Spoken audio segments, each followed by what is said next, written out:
अब लगेंगे ना है? नहीं है सर। ठीक है ना अब? ठीक। हाँ सर।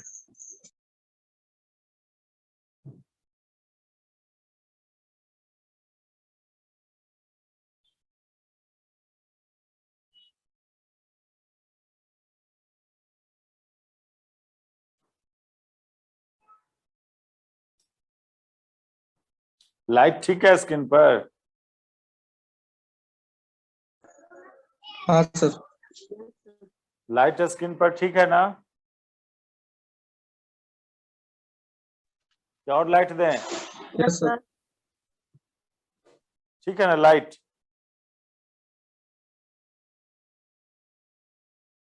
स्क्रीन पर लाइट ठीक है? हाँ सर। यस सर ठीक है। चलो देखो।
आपका रूम पार्टनर नहीं कनेक्ट हुआ मनदीप? सर वो वैक्सीन लिया था, उसका थोड़ा तबीयत खराब है बोल रहा। ओ, बुखार उखार लग गया होगा ना? हाँ।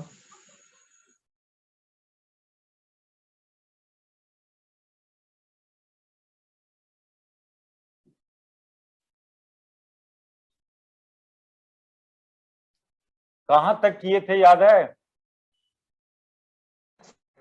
सर माइकलसन इंटरफेरोमीटर के बारे में बता रहे थे।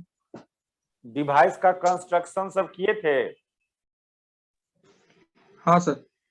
कंस्ट्रक्शन कर लिए थे डिवाइस का? हाँ कंस्ट्रक्शन किए थे सर। और कुछ लिखे उखे रहे थे उस नहीं सर और कुछ कंस्ट्रक्शन नहीं। के बारे में? हाँ कंस्ट्रक्शन के बारे में लिखाए थे सर।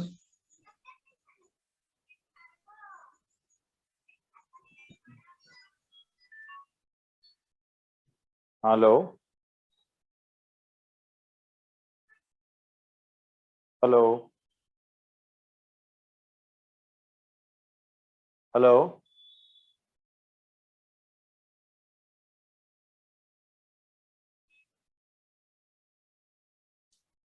कंस्ट्रक्शन के बारे में और तो कुछ नहीं? हेलो। यस।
मतलब स्टार्ट ही करना है, खाली डिवाइस के बारे में बताए थे क्या है माइकलसन इंटरफेरोमीटर, बस ओनली इतना ही ना।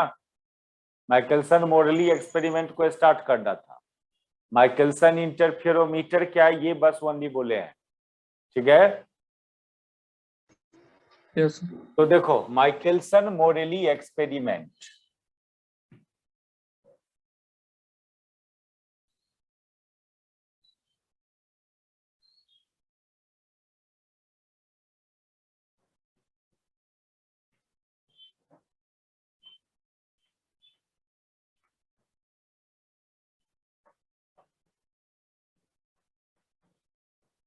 ये एक्सपेरिमेंट किस चीज के लिए है, तो इसमें दो बात बोल सकते हो।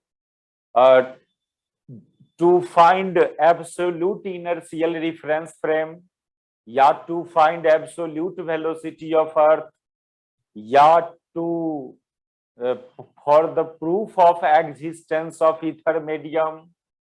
तो देखिए माइकलसन क्या किया है, लाइट का वेलोसिटी जो मैक्सवेल के द्वारा दिया गया वो किसके रिस्पेक्ट में है, ये बात वो नहीं बोला मैक्सवेल। तो मैक्सवेल, जबकि न्यूटन का कहना है कि किसी भी चीज का वेलोसिटी जो होता है किसी न किसी के रिस्पेक्ट में होता है, ये लाइट का वेलोसिटी किसके रिस्पेक्ट में है। तो माइकलसन अपना एक एजम्पशन दिया कि कोई भी चीज का वेलोसिटी उस मीडियम के रिस्पेक्ट में होता है जिस मीडियम में वो मूव कर रहा होता है। तो लाइट वैक्यूम को क्रॉस करते हुए आ रहा है, वैक्यूम में मूव करके आया है लाइट, तो शायद ये लाइट का वेलोसिटी वैक्यूम के रिस्पेक्ट में है। तो वैक्यूम में तो कुछ नहीं है, कोई मटेरियल पार्टिकल नहीं है, कोई पार्टिकल नहीं है, जबकि रिफरेंस फ्रेम जिसके रिस्पेक्ट में आप वेलोसिटी डिफाइन करोगे वो कोई मटेरियल बॉडी और मटेरियल मीडियम होता है जिसको रिफरेंस फ्रेम मानेंगे। कोई मीडियम होना चाहिए, उसको रिफरेंस फ्रेम मान सकते हो आप। तो क्या किया ना माइकलसन मोरली, वैक्यूम में भी एक मीडियम का एग्जिस्टेंस माना, उस मीडियम का नाम रखा ईथर मीडियम। और लाइट का जो ये वेलोसिटी है सी, जो मैक्सवेल के द्वारा दिया गया, वो इसी ईथर मीडियम के रिस्पेक्ट में है, ठीक है।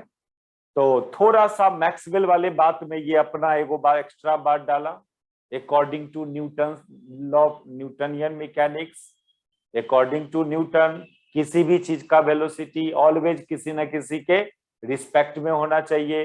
तो लाइट का भी वेलोसिटी जो दिया गया मैक्सवेल के द्वारा वो भी किसी न किसी के रिस्पेक्ट में हो। तो खास करके कोई चीज जिस मीडियम में मूव करता है, यदि वेलोसिटी नहीं दी, किस रिस्पेक्ट की बात नहीं किया जाए तो समझना उस मीडियम के रिस्पेक्ट में वो वेलोसिटी है। तो लाइट भी वैक्यूम से क्रॉस करते आ रहा है तो वैक्यूम के रिस्पेक्ट में है। तो वैक्यूम के रिस्पेक्ट में बोलना ठीक नहीं लगता है, ऑलवेज कोई ना कोई मीडियम के रिस्पेक्ट में होना चाहिए वेलोसिटी।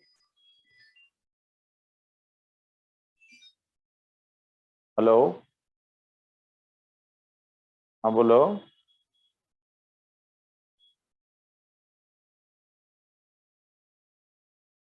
हाँ गॉस लॉ स्टार्ट।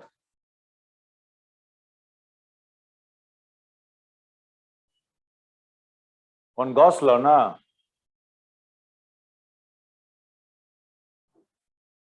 पीछे वाला तुम देख लो अपने से, हम फिर तुमको अलग से पढ़ाएंगे वो टॉपिक, या भी और नया बच्चा सब आएगा उसको फिर से वो चैप्टर पढ़ाएंगे। खाली पोटेंशियल, फील्ड, फोर्स, इस सब के बारे में देख लो थोड़ा अपने से। फील्ड फील्ड और कुलम्स लॉ ये सब है, तीनों गो टॉपिक हुआ है कि Coulomb's law, electric force, electric field and potential. हाँ इसको देखिए, और कल से गॉस लॉ स्टार्ट होगा 10 बजे, ठीक है। तो ईथर मीडियम का एजम्पशन माना वैक्यूम के अंदर माइकलसन मोरली, और वो मीडियम का प्रॉपर्टी क्या बोला कि ये मीडियम वेरी लो डेंसिटी का मीडियम है and very high elasticity and transparent medium. चलो कुछ लिखो बात यहां पर, According to Maxwell, पहली बात की this experiment is either discovery of ether medium, discovery of absolute inertial reference frame, या either to find absolute velocity of earth, या बोलो तो existence of ether medium। ये तीन बात समझ सकते हो, तीन बात के लिए हम लोग, तो ये एक्सपेरिमेंट अभी जो है ना वो discovery of absolute inertial frame समझना उसके लिए कर रहे हो, या to existence of ether medium इसके लिए आप कर रहे हो। To absolute to find absolute velocity of earth इसके लिए नहीं कर रहे हम लोग इस एक्सपेरिमेंट को।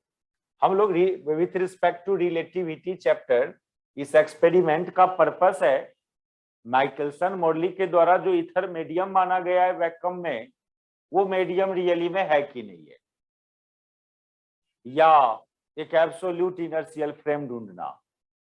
तो लिखिए according to Maxwell, velocity of light जो कि c के बराबर है, वेलोसिटी ऑफ लाइट c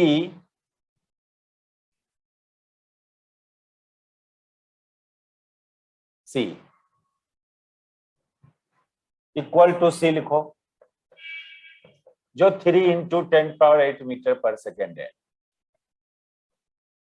और ये जो वैल्यू है वेलोसिटी का, इन एयर और वैक्यूम बोलते हैं इसको, इन एयर और vacuum.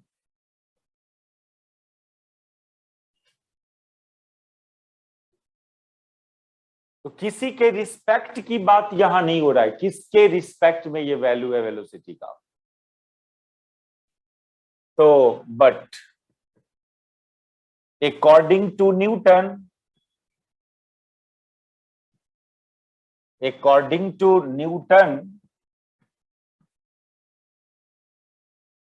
velocity of anything is only defined with respect to a medium या with respect to a reference frame. Velocity of anything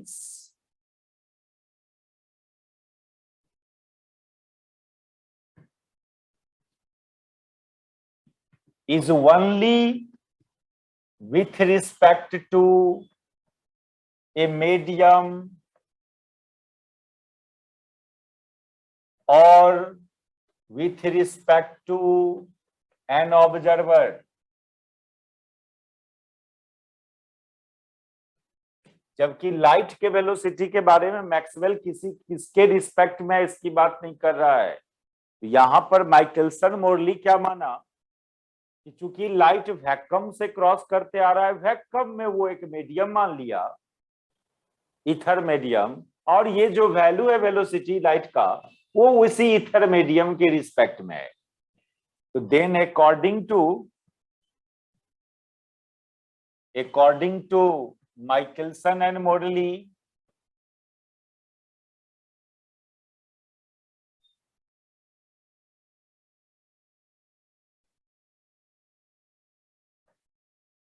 vacuum is treated as a medium called ether medium. Vacuum is treated as a medium called ether medium. Sir ये चीज शायद लिखवा दिए हैं। लिखो ना, थोड़ा लिंक पकड़ना पड़ता है ना। कॉल्ड तो इथर सर फिर से मीडियम, इसको लिखिए। और इस मीडियम का प्रॉपर्टी क्या, the density of this medium, density of this medium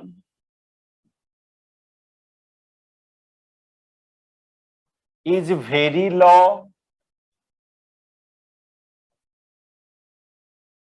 and highly elastic,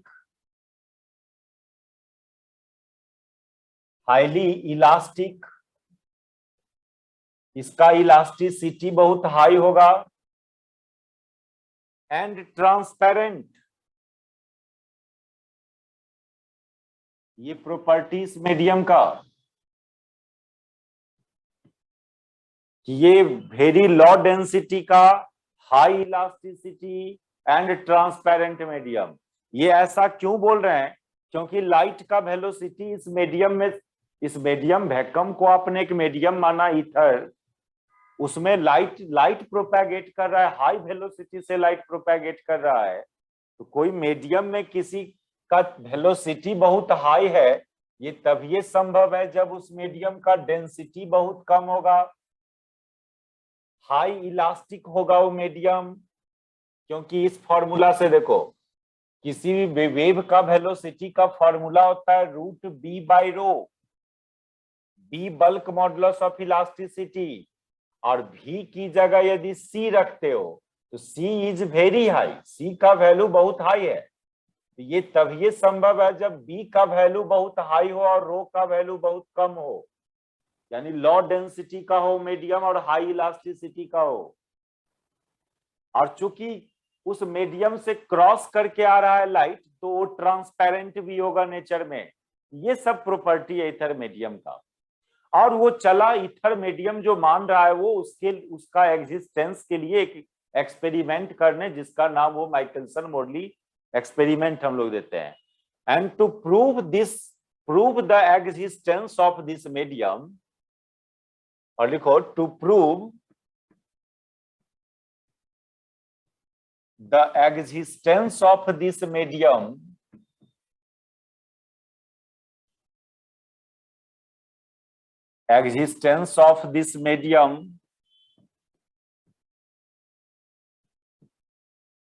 he done an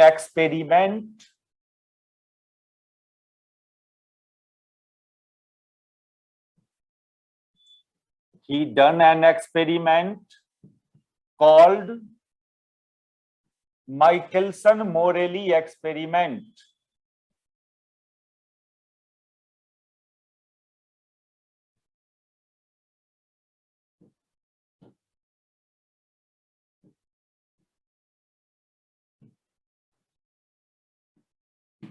ठीक है। अब माइकलसन वर्ड, इसलिए माइकलसन भी एक साइंटिस्ट का नाम है, उसका एक डिवाइस यूज किया था मोरेली, माइकलसन इंटरफेरोमीटर यूज किया गया था इस एक्सपेरिमेंट में, इसलिए उसका भी नाम, माइकलसन का भी नाम इस एक्सपेरिमेंट में लिया जाता है। तो क्या है, अब देखिए कैसे कैसे क्या होता है इसमें। हम लोग माइकलसन इंटरफेरोमीटर क्या है ये पिछले क्लास में डिस्कस कर चुके हैं। अब यहाँ पर क्या करेंगे, ये जो एक्सपेरिमेंट करेंगे हम लोग, उसमें हमारा ये माइकलसन इंटरफेरोमीटर को अर्थ पर रखेंगे, अर्थ पर रख के उसको एक्सपेरिमेंट करेंगे। तो in actual experiment the interferometer,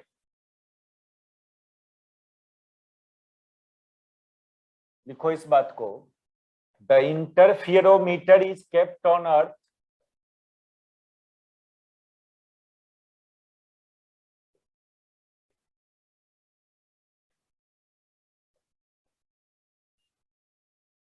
अर्थ पर रखे हुए इंटरफेरोमीटर को, माइकलसन इंटरफेरोमीटर को। और ये जो ईथर मीडियम का एग्जिस्टेंस हम लोग माना वैक्यूम में, इस ईथर मीडियम को ही लोग एब्सोल्यूट इनर्शियल फ्रेम बोल रहा है, एज्यूम करने के लिए माइकलसन मोरली बोल रहा है कि ये ईथर मीडियम ही एब्सोल्यूट इनर्शियल फ्रेम है। ऐसा क्यों? क्योंकि लाइट का वेलोसिटी सी का वैल्यू 3 × 10⁸ मीटर पर सब कोई वही मानता है, सबके रिस्पेक्ट में लाइट का वेलोसिटी का वैल्यू सेम है, और ये सी रियली में ईथर के रिस्पेक्ट में है। तो ईथर मीडियम को एब्सोल्यूट इनर्शियल फ्रेम बोला है मानने के लिए। और कोई भी चीज का वेलोसिटी, जैसे अर्थ का वेलोसिटी है या लाइट का वेलोसिटी है, वो सब ईथर के रिस्पेक्ट में एज्यूम करना है आपको।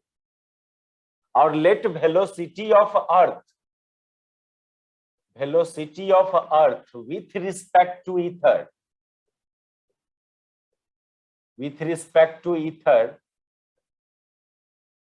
is u, and velocity of light with respect to ether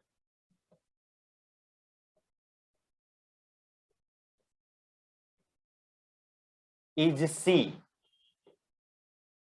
and it is the absolute velocity of earth and light. That is, ether is taken as absolute inertial frame.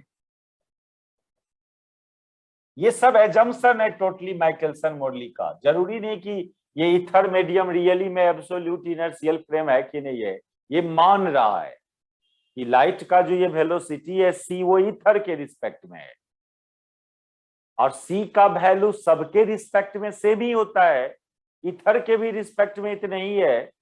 यानी ether is taken as an inertial reference frame.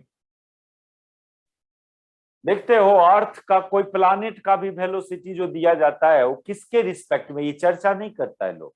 अर्थ का velocity जो define है वो किसके respect में, ये नहीं लिखा हुआ मिलेगा कहीं पर।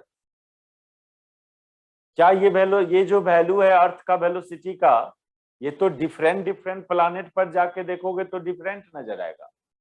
फिर ये वैल्यू क्यों दे दिया गया?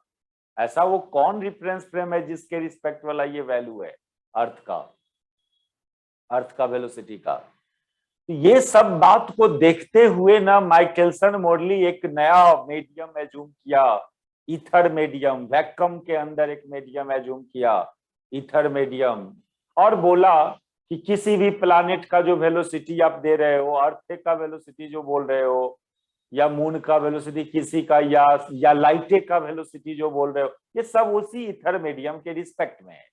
ऐसा इसका मानना है माइकलसन मोडली का। That is ether can taken as an inertial reference frame, absolute inertial frame. Ether can taken as an absolute inertial frame.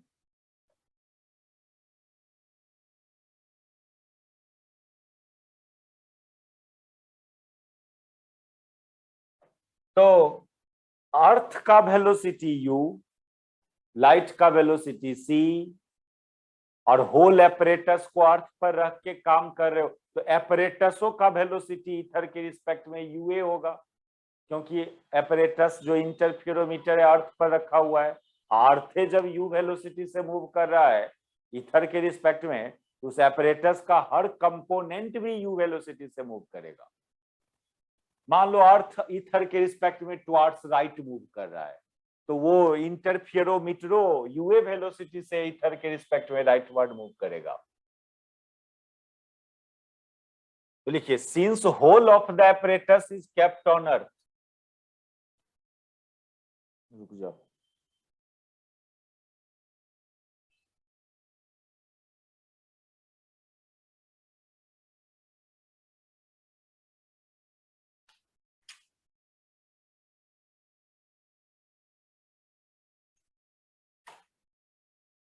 since whole of the apparatus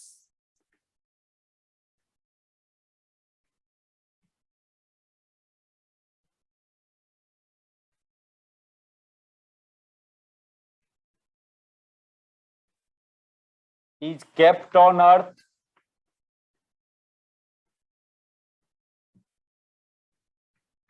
यानी पूरा का पूरा इंटरफेरोमीटर को अर्थ पर रख के काम कर रहे हैं, hence velocity of each component of apparatus, velocity of each component या each parts of interferometer, each parts of interferometer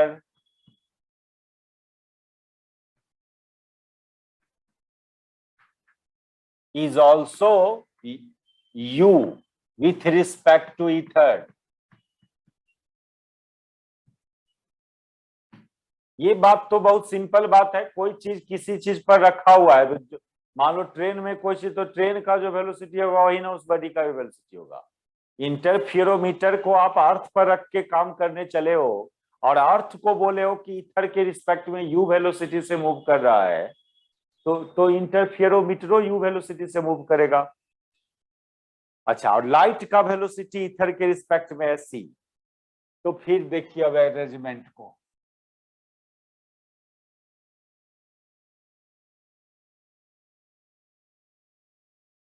देखिए ये माइकलसन इंटरफेरोमीटर को हम ड्रॉ करने जा रहे हैं। देखो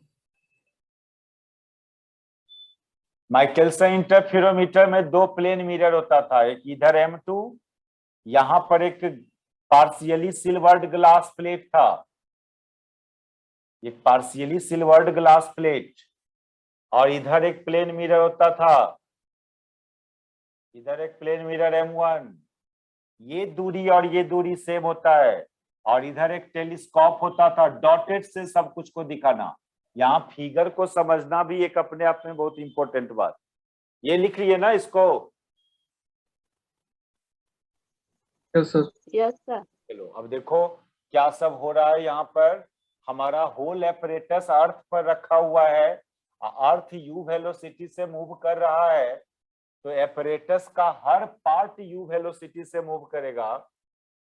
हर पार्ट मतलब ये मिरर M2 भी यू वेलोसिटी से चलेगा, ये जो मिरर M1 है ये भी यू वेलोसिटी से चलेगा, ये टेलीस्कोप भी यू वेलोसिटी से चल रहा होगा, ये बीम स्प्लिटर भी यू वेलोसिटी से, सब कुछ इधर मूव कर रहा होगा। अर्थ ही मूव कर रहा है यू वेलोसिटी से ईथर के रिस्पेक्ट में। इसका इस एक्सपेरिमेंट का, इस डिवाइस का हर पार्ट भी यू वेलोसिटी से मूव करेगा। अब सुनो, इसी समय मान लो इस समय एक लाइट आपने इस पर इंसिडेंट किया, इस बीम स्प्लिटर पर, तो ये लाइट टूटा, दो लाइट, बहुत सारे लाइट में स्प्लिट करेगा ये, दो, कम से कम दो लाइट में तो तोड़ोगे इसको। बीम स्प्लिटर का क्या काम था? कोई लाइट डालोगे तो वहां पर उस दो लाइट में टूट जाता है। एक रिफ्रैक्शन का घटना और एक रिफ्लेक्शन का घटना। रिफ्लेक्टेड लाइट इधर निकलता है और रिफ्लेक्टेड लाइट इधर निकलता है, रिफ्लेक्टेड लाइट इधर निकलता है। अब ये लाइट जो जा रहा है अच्छा आप सुनो, ये लाइट है, तो जिस समय लाइट इधर जा रहा है ये मिरर भी उधर जा रहा है, तो ये जो लाइट निकला ये रिफ्रैक्टेड लाइट, इसको 1 से डिनोट कर दे इस रिफ्रैक्टेड लाइट को, और इसको 2 से डिनोट कर दे। तो ये रिफ्रैक्टेड लाइट मिरर M1 से M1 पर नहीं मिलेगा, क्योंकि जब तक ये लाइट M1 पर जाएगा M1 भी आगे खिसक गया होगा, क्योंकि वो भी यू वेलोसिटी से मूव कर रहा है। क्या ये रेस्ट में नहीं ना M1? इसमें भी तो यू वेलोसिटी है ना? नहीं, पहले देखिए ना, पहले एक लाइट आपने इस बीम स्प्लिटर पर डाला, ये बीम स्प्लिटर क्या किया, इस लाइट को, इस इंसिडेंट लाइट को दो लाइट में तोड़ दिया, एक रिफ्रैक्टेड लाइट में और एक रिफ्लेक्टेड लाइट में। रिफ्रैक्टेड लाइट M1 की तरफ जाएगा और रिफ्लेक्टेड लाइट M2 की तरफ जाएगा। ये मैकेनिज्म तो इंटरफेरोमीटर जब पढ़ा रहे थे उस समय बताए हुए हैं। अब ये रिफ्रैक्टेड लाइट मिरर M1 से M1 पर नहीं मिलेगा। क्यों नहीं मिलेगा? क्योंकि M1 भी मूव कर रहा है, कहीं अदर जगह, M1 से कहीं अदर जगह मिलेगा। यहां पर ओरिजिनल पोजीशन M1 का यहां पर नहीं मिलेगा। ये लाइट भी जा रहा है, M1 भी जा रहा है, M1 भी आगे जा रहा है। मान लो M1 से वो यहां पर मिला, सपोज करो M1 से, और आगे ले चलिए, सपोज करो M1 से वो यहां पर मिला, इस M1 का ये एक नया पोजीशन M1 डैश मान लो, अब फिर रिफ्लेक्ट हुआ। देखो उस समय ये जो लाइट है, ये लाइट जो M2 की तरफ जा रहा है वो M2 से M2 पर नहीं मिलेगा, क्योंकि जब तक M2 पर जाएगा M2 भी आगे खिसक जाएगा। तो मान लीजिए वो M2 से M2 डैश पर मिल रहा है, यहां पर मिल रहा है, ये M2 डैश मान लो, ये M2 से M2 डैश पर मिल रहा है, सपोज करो यहां पर मिल रहा है ये, और यहां से रिफ्लेक्ट होगा। इसको थोड़ा और आगे खिसकाते हैं।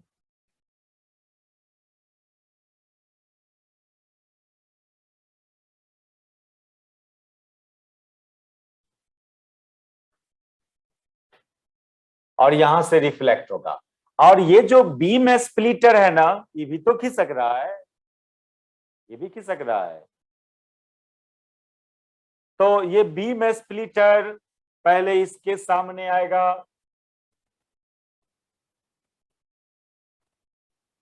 रुक जाए, अलग कलर में इसको करेंगे।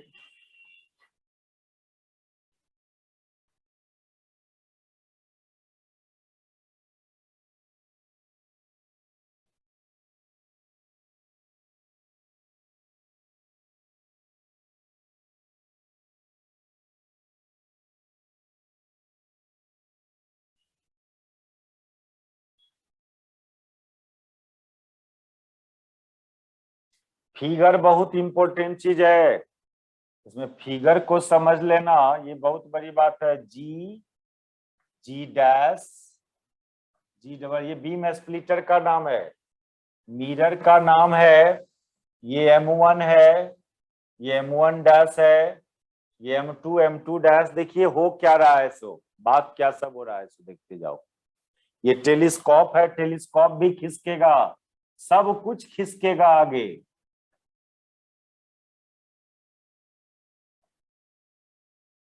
ये टी मान लो टेलीस्कोप को, यहाँ का पोजीशन को टी डैश, यहाँ के पोजीशन को टी डबल डैश। देखिए होता क्या है ना रियली में, देखिए सब कुछ आगे मूव कर रहा है। अपने इंटरफेरोमीटर का ये मिरर M2 भी यू वेलोसिटी से चल रहा है, ये जो मिरर M1 है वो भी यू वेलोसिटी से चल रहा है, ये जो टेलीस्कोप है वो भी यू वेलोसिटी से चल रहा है, ये बीम स्प्लिटर भी, सब कुछ सेम वेलोसिटी से जा रहा है। और लाइट भी, एक लाइट डाला आपने यहाँ पर, ये लाइट यहाँ पर डाला तो पहले टूटेगा वो लाइट, एक लाइट रिफ्रैक्टेड लाइट बनेगा और एक रिफ्लेक्टेड लाइट बनेगा। लेकिन ये जो रिफ्रैक्टेड लाइट है वो आपके मिरर M1 से मिलेगा, कहां मिलेगा? M1 पर नहीं मिलेगा, M1 का कोई नया पोजीशन M1 डैश वहां पर मान लो मिला, क्यों नहीं? लाइट भी जा रहा है और मिरर उधरे जा रहा है, तो मिरर का ओरिजिनल पोजीशन पर तो नहीं ना लाइट मिलेगा। अरे लाइटों को खिसका रहे हैं, मिररों खिसका रहे हैं, मिरर भी मूव कर रहा है, तो लाइट मिरर से कहीं ना कहीं मिलेगा। मान लिया वो M1 डैश पर मिला मिरर से, क्योंकि मिरर का भी वेलोसिटी, मिरर भी इधर ट्रेवल कर रहा है। सिमिलरली इस लाइट को देखो, इधर जो रिफ्लेक्ट हुआ था लाइट, वो मिरर M2 से M2 पर नहीं मिलेगा, क्योंकि जब तक M2 पर जाएगा M2 आगे खिसक गया रहेगा। तो M2 का कोई नया पोजीशन M2 डैश मान लो वहां पर मिलेगा ये लाइट, और फिर रिफ्लेक्ट होगा। तो ये लाइट फिर यहां से रिफ्लेक्ट होकर फिर इस बीम स्प्लिटर, तब तक बीमो स्प्लिटर आगे खिसक के यहां आ गया, बीम स्प्लिटर भी, और ये जो लाइट गया था M1 डैश पर, ये इधर रिफ्लेक्ट होकर यहाँ आया।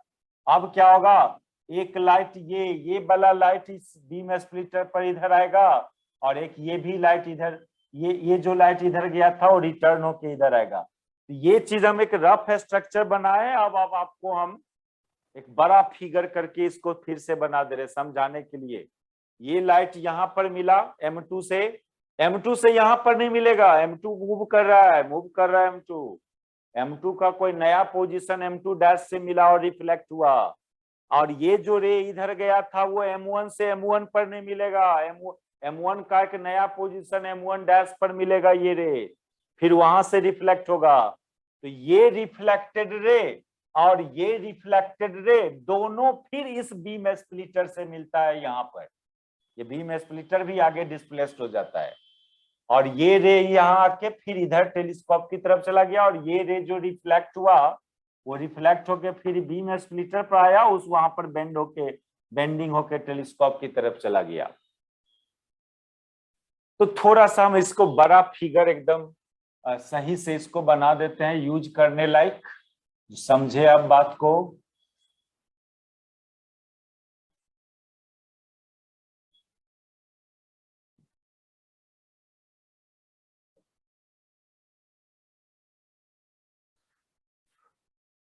हम मिरर M2 को, ये मिरर M2 का 3 गो पोजीशन दिखाते हैं हम, ये मिरर M2 का 3 गो पोजीशन दिखाया, इस पोजीशन का नाम M2, इस पोजीशन का नाम M2 डैश, इस पोजीशन का नाम M2 double dash, mirror M2 का, क्योंकि वो मूव कर रहा है यू वेलोसिटी से। अच्छा, बीम स्प्लिटर M2 के सामने था, तो बीम स्प्लिटर का हम 3 गो पोजीशन दिखाते हैं,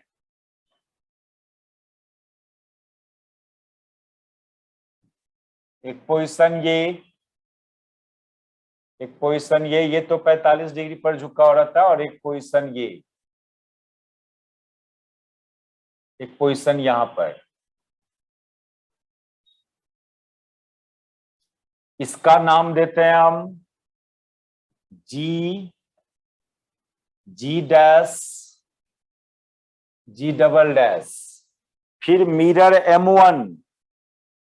M1 का हम एक पोजीशन दिखाते हैं। मान लीजिए मिरर M1 पहले यहां पर था मिरर M1 इनिशियली यहां पर था। सपोज करो मिरर M1 इनिशियली यहां पर था। फिर इसका भी 3 गो पोजीशन, ये इनिशियल पोजीशन, ये मान लो M1 डैश है, और एगो यहाँ पर एक position M1 double dash. Mirror M1 सबका 3 गो पोजीशन दिखा रहे हैं, सबका 3 पोजीशन दिखा रहे हैं हम। फिर टेलीस्कोप का भी 3 गो पोजीशन दिखाते हैं।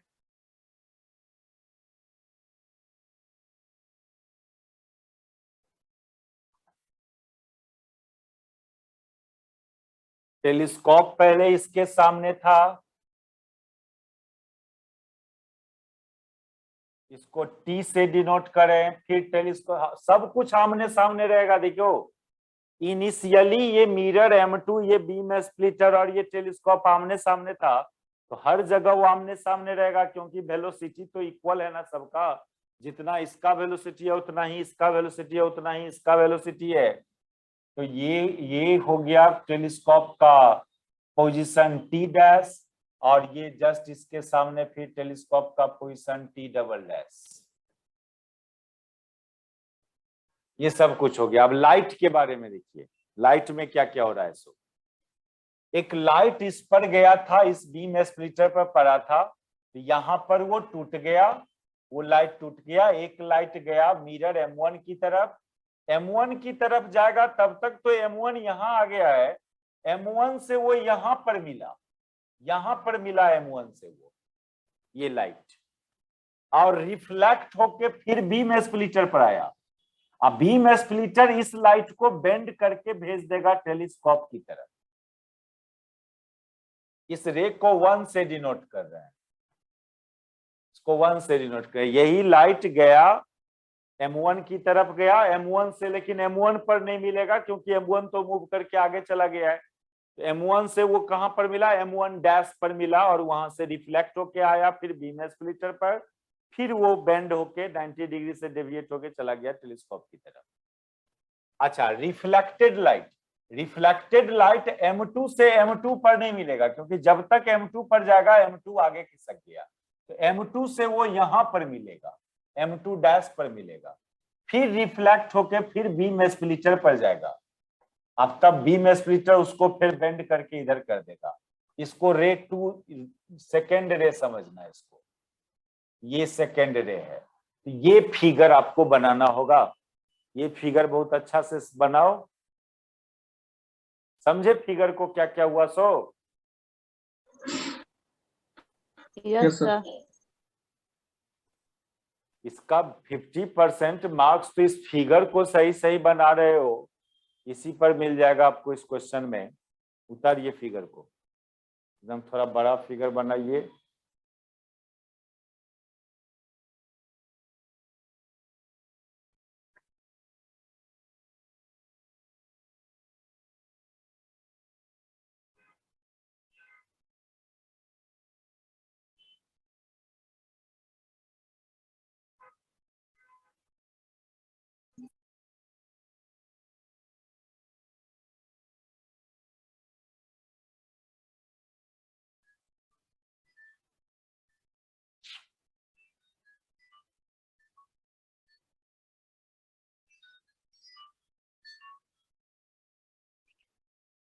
हेलो,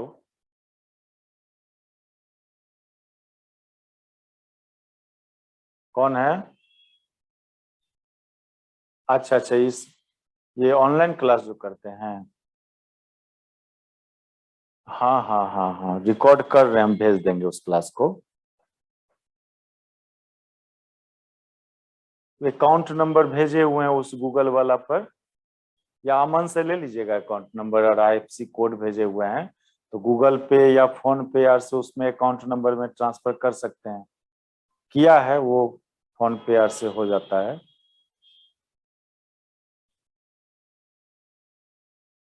करने आता है ना, अकाउंट नंबर और IFSC कोड मांगेगा, UPI ट्रांसफर और IFSC कोड।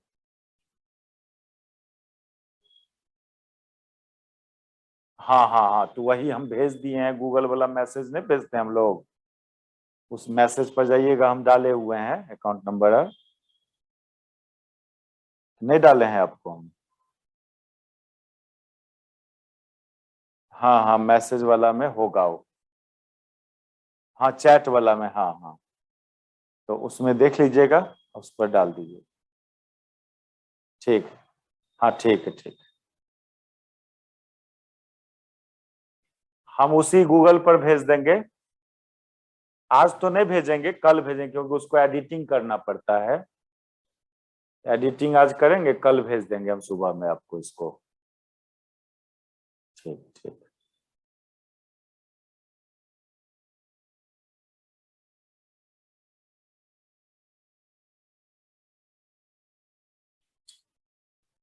बना लिया figure? Yes sir. Yes sir.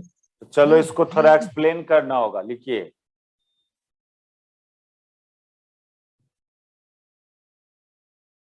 लिखो, when A light will, monochromatic light, एक सिंगल कलर का लाइट यूज करना।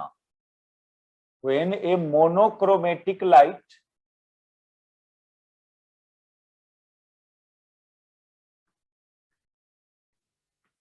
will incident on beam splitter, incident on beam splitter, beam splitter यानी जी इस प्लेट का नाम है बीम स्प्लिटर। ऐसे ये पार्शियली सिल्वर्ड ग्लास प्लेट है, इसका काम है जब कोई रे डालोगे तो उसमें रिफ्लेक्शन का भी घटना होगा एंड रिफ्लेक्शन का भी घटना होगा, दोनों काम करेगा ये। यानी एक बीम को दो बीम में तोड़ देगा, इसलिए उसको स्प्लिटर नाम रखा गया, beam splitter. Beam splitter G, then we get two ray. एक रे वन जो रिफ्रैक्टेड रे है, रिफ्रैक्टेड रे, और ये रिफ्रैक्टेड रे किधर जा रहा है? M1 की तरफ जा रहा है, गोज टुवर्ड्स M1,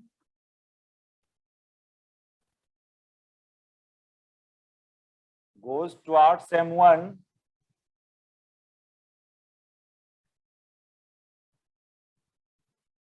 M1 की तरफ तो गया, लेकिन M1 से वो M1 पर नहीं मिलके M1 का कोई इंटरमीडिएट पोजीशन M1 डैश पर मिलेगा, एंड मीट विथ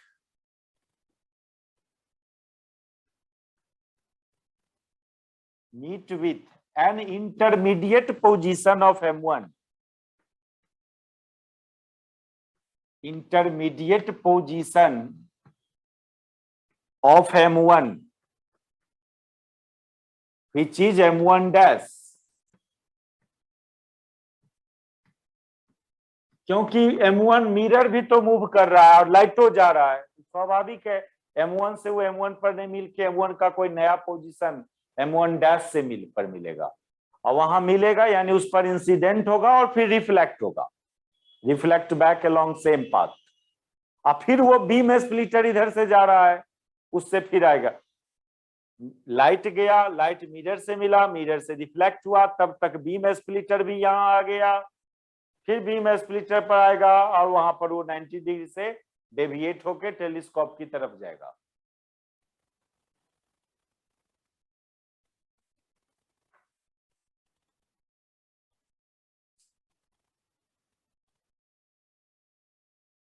ये बात हुआ, ऊपर मिटावे, हो गया, लिख लिए इसको। Yes sir. Yes sir. Now it reflected from M1 dash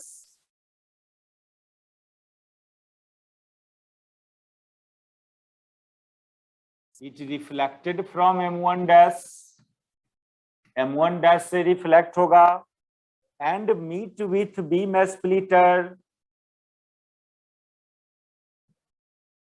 meet with beam splitter at G double dash. तब तक बीम स्प्लिटर यहां से उठ के यहां आ गया, वहां पर और ये लाइट वहां पर रिफ्लेक्ट होके इससे G डबल डैश पर मिला। ये पोजीशन G डबल डैश है बीम स्प्लिटर का, वो भी तो चल रहा था बीम स्प्लिटर पीछे से। लाइट थोड़ा फास्ट स्पीड से जाता है, वो आगे बढ़ जाएगा, फिर रिटर्न होके फिर बीम स्प्लिटर से मिला। व्हेयर, अब वहां क्या होगा, जब बीम स्प्लिटर से मिलेगा तो वहां पर क्या होगा, वहां पर उसका 90 डिग्री से डेविएशन हो जाएगा उस लाइट का, अच्छा जाएगा टेलीस्कोप की तरफ। Where it deviate through 90 degree and goes towards telescope.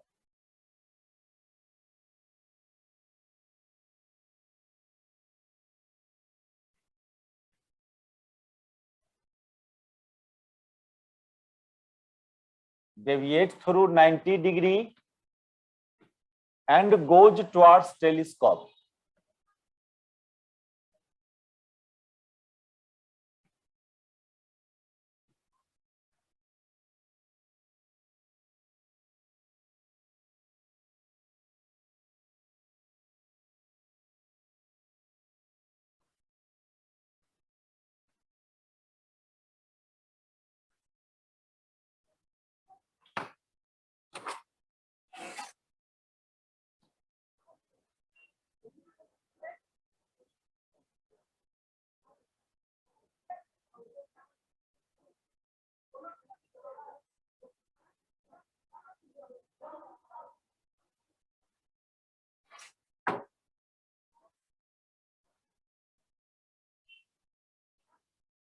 इसको रहने दो, नेक्स्ट क्लास में कर देंगे, है ना। इस एक क्लास और लगेगा ही इसमें, इसको नेक्स्ट क्लास हम कर देंगे, रहने दीजिए।